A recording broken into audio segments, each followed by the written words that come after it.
ଯେତେବେଳେ ଚାହିଁବେ ସେ ନାରୀ ତୁମକୁ ଦେବ, ମିଳନ ପାଇଁ ରାତି ଦିନ ଡାକିବ। କେବଳ ଲୁଣ ପାଣି ଏହି ଜାଗାରେ ଢାଳି ଦିଅ। ଆଜ୍ଞା ହଁ, ଆଜିର ଏହି ଭିଡ଼ିଓଟିରେ ମୁଁ ଆପଣଙ୍କୁ ଶିଖେଇବି ଆପଣ କିପରି ଲୁଣ ପାଣି ସାହାଯ୍ୟରେ ସୁନ୍ଦରୀରୁ ସୁନ୍ଦରୀ ଝିଅକୁ ପଟେଇ ପାରିବେ। ପଡ଼ିଶା ଘର ସୁନ୍ଦରୀ ଭାଉଜକୁ ପଟେଇ ତାଠାରୁ ନିଜର ମନ ମୁତାବକ କାମ ହାସଲ କରିପାରିବେ। ଏହି ବଶୀକରଣ କରିବା ପାଇଁ ଆପଣଙ୍କୁ କୌଣସି ପ୍ରକାର କଷ୍ଟ କାମ କରିବାକୁ ପଡ଼ିବନି କିମ୍ବା କିଛି ବି ପଇସା ଖର୍ଚ୍ଚ କରିବାକୁ ପଡ଼ିବନି। ଆପଣ ବିନା କିଛି ପଇସା ଖର୍ଚ୍ଚ କରି ସୁନ୍ଦରୀରୁ ସୁନ୍ଦରୀ ଝିଅକୁ ପଟେଇ ପାରିବେ। ବିବାହିତା ନାରୀକୁ ପଟେଇ ପାରିବେ। ତାକୁ ନିଜ ପ୍ରେମରେ ଦିବାନୀ କରିପାରିବେ। ସିଏ ପାଗଳି ପରି ଆପଣଙ୍କୁ ଭଲ ପାଇବ। କେବଳ ଆପଣଙ୍କୁ ଲୁଣ ପାଣି ଏହି ଜାଗାରେ ଢାଳିବାର ଅଛି। ତାପରେ ଦେଖିବେ ଚମତ୍କାର। ଯେଉଁ ଝିଅ ପଟୁନଥିଲା ସେ ଝିଅ ନିଜେ ଆସିବ ଆପଣଙ୍କ ସହିତ କଥା ହେବ, ଆପଣଙ୍କୁ ଭଲ ପାଉଛି ବୋଲି କହିବ।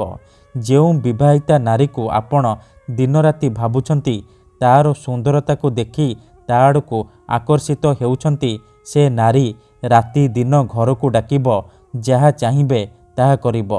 କୌଣସି ପ୍ରକାର ବାଧା ଦେବ ନାହିଁ।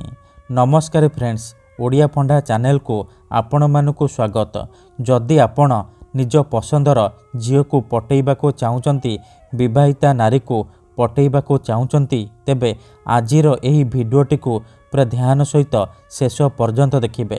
କାହିଁକିନା ଆଜିର ଏହି ଭିଡ଼ିଓଟିରେ ମୁଁ ଆପଣଙ୍କୁ ଶିଖେଇବି ନାରୀ ମୋହିନୀ ବଶୀକରଣ। ଏହି ବଶୀକରଣକୁ ଯିଏ ବି କରିଛି 100ରୁ 100% ସଫଳ ହେଇଛି। ଏହାର ପ୍ରୟୋଗ କେବେ ବି ଖାଲି ଯାଏନି। ତେଣୁ ଏହାକୁ ଆପଣ ଭାବିଚିନ୍ତି ପ୍ରୟୋଗ କରିବେ। ଯଦି ଆପଣ ସେ ଝିଅକୁ ସତରେ ଭଲ ପାଉଛନ୍ତି, ତାକୁ ବିବାହ କରିବାକୁ ଚାହୁଁଛନ୍ତି, ତେବେ ଆପଣ ଏହି ବଶୀକରଣକୁ ପ୍ରୟୋଗ କରିବେ।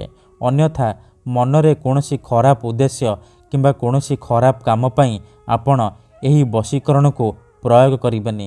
କାହିଁକିନା ଏହି ବଶୀକରଣ ଏତେ ଶକ୍ତିଶାଳୀ କି ମାତ୍ର ଥରେ, ଆଜ୍ଞା ହଁ, ମାତ୍ର ଥରେ ଯେଉଁ ଝିଅ ବା ବିବାହିତା ନାରୀ ଉପରେ ଆପଣ ଏହି ବଶୀକରଣକୁ ପ୍ରୟୋଗ କରିଦେବେ, ସିଏ ସେହି ସମୟଠାରୁ ଆପଣଙ୍କ ଆଡ଼କୁ ଆକର୍ଷିତ ହେବାକୁ ଲାଗିବ।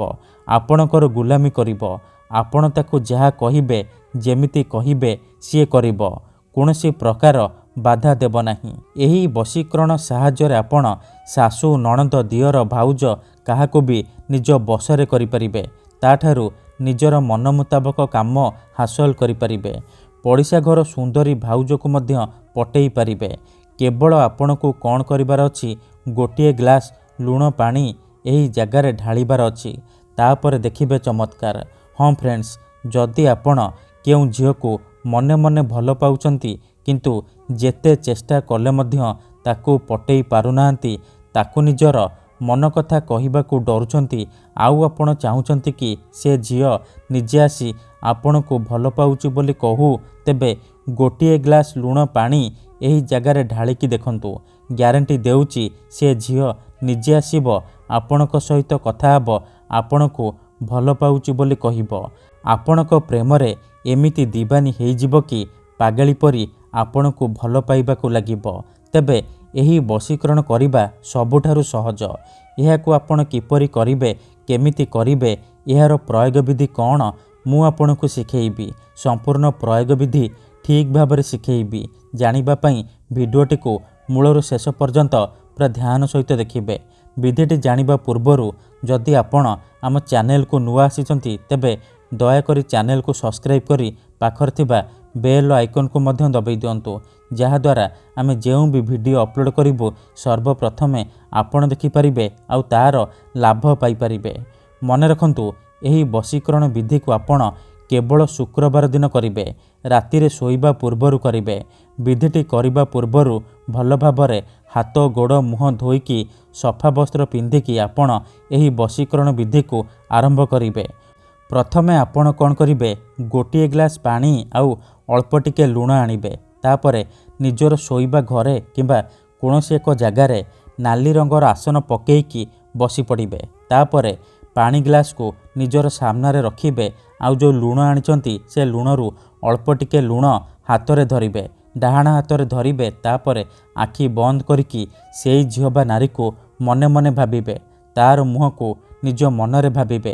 ତାପରେ ଏହି ମନ୍ତ୍ରକୁ ଗୋଟିଏ ଥର ପଢ଼ିବେ। ଲବଣେ ଶକ୍ତି ଆକର୍ଷଣମ୍ ଆମୁକଂ ତୀବ୍ର ବଶୀଭୂତଂ। ଏହି ମନ୍ତ୍ରକୁ ଆପଣ ଗୋଟିଏ ଥର ପଢ଼ିବେ। ଆମୁକଂ ଜାଗାରେ ଆପଣ ସେଇ ଝିଅ ବା ସ୍ତ୍ରୀର ନାମ କହିବେ। ତାପରେ ଲୁଣକୁ ସେ ପାଣି ଗ୍ଲାସରେ ପକାଇଦେବେ। ଏହିପରି ଆପଣ 3 ଥର ଲୁଣ ଧରିବେ, 3 ଥର ମନ୍ତ୍ର ପଢ଼ିବେ। ମନ୍ତ୍ର ପଢ଼ି ସାରିବା ପରେ ଲୁଣକୁ ପାଣି ଗ୍ଲାସରେ ପକାଇଦେବେ। ଏତିକି କରିସାରିବା ପରେ ସେ ପାଣି ଗ୍ଲାସରେ 3 ଥର ଫୁଙ୍କିଦେବେ। ତାପରେ ସେ ପାଣି ଗ୍ଲାସକୁ ନିଜର ଶୋଇବା ଖଟ ତଳେ ରଖିକି ଶୋଇପଡ଼ିବେ। ଯଦି ଆପଣ ଖଟରେ ଶୋଉନାହାନ୍ତି, ତଳେ ଶୋଉଛନ୍ତି, ତେବେ ଆପଣ ସେ ପାଣି ଗ୍ଲାସକୁ ନିଜର ମୁଣ୍ଡ ପାଖରେ ରଖିକି ଆପଣ ଶୋଇପଡ଼ିବେ। ସକାଳୁ ଉଠିବା ମାତ୍ରେ ଆପଣ କ'ଣ କରିବେ, ସେ ଲୁଣ ପାଣିର ଗ୍ଲାସକୁ ନେଇକି ନିଜର ଘର ସାମ୍ନାରେ ଢାଳିଦେବେ। ଗ୍ୟାରେଣ୍ଟି ଦେଉଛି, ଏତିକି କରିକି ଦେଖନ୍ତୁ।